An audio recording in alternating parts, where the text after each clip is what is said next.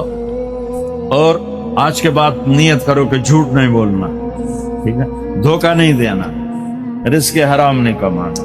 اور آخری بات ہے، اگر آپس میں کسی سے لڑے ہو صلح کرو، معاف کرو۔ خاص طور خامد اور بیوی لڑے ہوں، دیکھو عجیب بشارت سناتا ہوں، خامد اور بیوی لڑے ہوں اور وہ آپس میں صلح کر لیں تو اللہ ان کے پچھلے سارے گناہ معاف کر دیتے۔